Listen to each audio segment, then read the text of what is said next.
আপনার কাছে যদি মুরগির ঝোল আর সাদা ভাত বেশি ভালো লাগে, তবে আপনি সেটাই খান। গার্লফ্রেন্ড বা বয়ফ্রেন্ডের চোখে স্মার্ট সাজার জন্য চাইনিজ অর্ডার করার দরকার নাই। যদি ক্যাপিচিনো খেতে ভালো না লাগে, জোর করে ভালো লাগাতে যাবেন না।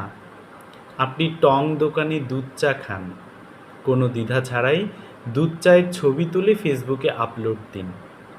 আপনার গেম অফ থ্রোনস ভালো লাগে না, আপনি ডার্ক ফ্যান্টাসি বোঝেন না, আর্ট ফিল্ম দেখতে আপনার বিরক্ত লাগে, আপনি দেখবেন না। আপনার কবিতা পড়তে ভালো লাগে না, পড়বেন না। বৃষ্টি হলেই যে কবিতা পড়তে হবে এ কথা কোথাও লেখা আছে? বৃষ্টির দিনে কাঁথা মুড়ি নিয়ে ঘুমানো কি কম শান্তির? স্টাইলিস্ট আর টাইট ফিটিং জামা কাপড় পরে কমফোর্ট ফিল না করলে পরবেন না। ঢিলেঢালা জামা কাপড় পরে বের হন। সবাই স্টাইলিশ জামা কাপড় পরলে আপনাকেও পরতে হবে এমন কোনো কথা নেই। যারা আপনার ভিতরটা না দেখে গায়ের কাপড় দিয়ে আপনাকে বিচার করে, তাদের সাথে মেলামেশা না করাই আপনার জন্য ভালো।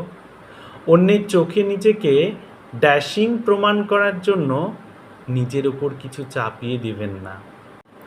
ক্যাপাচিনো পছন্দ না করলে যে সার্কেলে আপনার ইজ্জত থাকে না, game of Thrones, dark fantasy, BTS না দেখলে যে সার্কেলে আপনি খ্যাত বলে পরিচিত হন, ট্যান্ডিং স্টাইলে না চললে যে সার্কেলে আপনি আতেল উপাধি পান, ওইটা টক্সিক সার্কেল। ওখান থেকে বের হয়ে আসুন। যারা আপনাকে আপনার মতো করে গ্রহণ করতে পারে না, তাদের কাছে গ্রহণযোগ্য হওয়ার চেয়ে একা থাকাই ভালো।